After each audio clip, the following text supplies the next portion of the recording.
Senado ay papatawag si dating Pangulong Duterte oras na simulan ang investigasyon sa drug war. Si Mean Corvera sa detalye ng balita.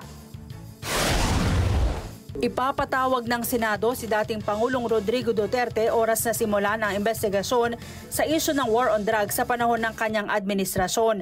Ayon kay Senador Ronald Bato de la Rosa, kahit nakabreak ang sesyon ng Senado, magsasagawa sila ng motu proprio investigation sa mga aligasyon ni dating PCSO General Manager Royine Garma, lalo ng umano'y usapin ng pagbibigay ng reward sa sinumang pulis na makakapatay sa mga umano'y drug lords at drug addict. Sabi ni De La Rosa, hindi niya pa personal na nakakausap ang dating Pangulo, pero mas malaki ang posibilidad na haharap ito sa Senado kung ang mga senador ang mag-iimbestiga.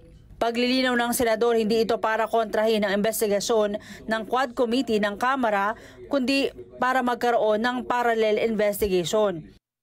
Ipapatawag natin. At pati yung mga, kung sino-sino pa yung mga cabinet member niya noon na pwede nating magiging resource person. Malaking posibilidad na mag-attend siya kung kami mag-imbita kasi mas kuwama siya, mukhang mas comfortable siya dito sa Senado kaysa lower house. Wala namang impormasyon si De La Rosa sa mga aligasyong nagamit ng Duterte administration ang intelligence fund bilang reward umano sa mga polis. Pero sa kanyang termino noong siya pa ang pinuno ng PNP, sabi ni De La Rosa ginamit nilang intel funds sa intelligence operations.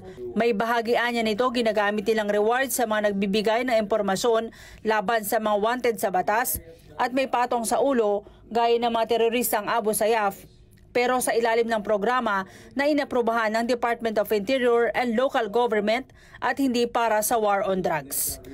Bawal sa akin, sa tingin ko, bawal dahil ang intel funds naman talaga, mayroon na yan siyang gamit kaukulang gamit. May sinusunod dahil dyan na programa. Ang ating Directorate for Intelligence, sila ang nagpo-program niyan kung paano gamitin yung intel funds. Mean Corvera para sa Mata ng Agila, matatag, matapang, matapat.